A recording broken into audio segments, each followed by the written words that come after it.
यहाँ पे हमें सिचुएशन गिवन है जिसके अंदर ये कह रहा है कि स्ट्रेस स्ट्रेन ग्राफ्स हैं किन्हीं दो मटेरियल्स के लिए जो इन फिगर्स में शो किए हुए हैं, और ये कह रहा है कि इनका जो स्केल है वो आप सेम एज्यूम करें। तो यहाँ पे क्या कह रहा है कि ये जो स्ट्रेस स्ट्रेन कर्व हैं इनसे आपको इन ऑप्शंस को वेरीफाई करना है कि कौन सी सही है। सबसे पहले आप ये देखिए कि फर्स्ट ऑप्शन में क्या कह रहा है कि material 2, this is material 2 is more elastic than material 1। इस मटेरियल की इलास्टिसिटी इस मटेरियल की इलास्टिसिटी से ज्यादा है। तो आप यहाँ पे ग्राफ को ध्यान से देखें, एक तो इसकी जो लीनियर लिमिट है, लीनियर लिमिट इसकी ज्यादा है सेकंड की, और इसकी जो लीनियर लिमिट है कम है।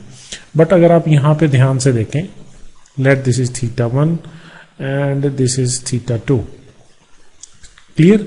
तो हमारे पास जो यंग्स मॉडुलस है that is stress by strain, stress by strain, ठीक है, and that is equal to tan theta, that is equal to tan theta, मतलब इस लाइन की स्लोप।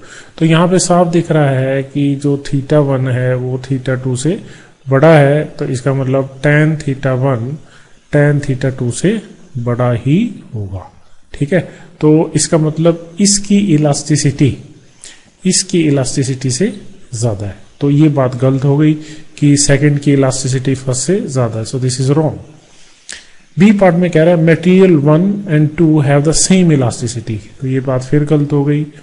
सी पार्ट में कह रहा है material 2 is elastic over a larger range of strain as compare to 1।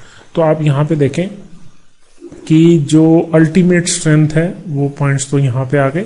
तो जो लीनियर लिमिट है, लीनियर लिमिट यहां पे, तो अगर मैं लीनियर लिमिट से नीचे की तरफ एक लाइन ड्रॉप कर दूं और यहां पे भी मैं एक लाइन ड्रॉप कर दूं, तो जो ये स्ट्रेन लिमिट है अगर इसको सेम स्केल पे माने तो इसकी स्ट्रेन रेंज ज्यादा है, इसकी स्ट्रेन रेंज क्या है, कम है, ठीक है। तो इस इंफॉर्मेशन के बेसिस पे जो मटेरियल 2 है that is more elastic over, यहां इलास्टिसिटी की बात नहीं कर रहा, ये कह रहा है कि it is elastic over a larger range. तो हमें यहाँ पे स्ट्रेन को देखना है कि उसकी जो इलास्टिसिटी है वो कितने ज्यादा स्ट्रेन तक मेंटेन्ड है। तो इस इंफॉर्मेशन से सी ऑप्शन करेक्ट है। डी ऑप्शन के बारे में देखें, कह रहा है material 2 is more brittle than material 1। तो उसके लिए हमें प्लास्टिक रीजन देखना पड़ेगा, ठीक है। तो यहाँ पे देखें अल्टीमेट स्ट्रेंथ से लेके फ्रैक्चर पॉइंट तक ये वाला जो गैप है, ये गैप, ये इस गैप से ये गैप देखें बिल्कुल छोटा है, ये वाला गैप बड़ा है, तो मतलब इसका प्लास्टिक रीजन बड़ा है, इसका प्लास्टिक रीजन बहुत ही छोटा है, तो ये ज्यादा ब्रिटल है। तो यहाँ पे क्या कह रहा है, मटेरियल 2 इज मोर ब्रिटल, तो ये ऑप्शन करेक्ट है।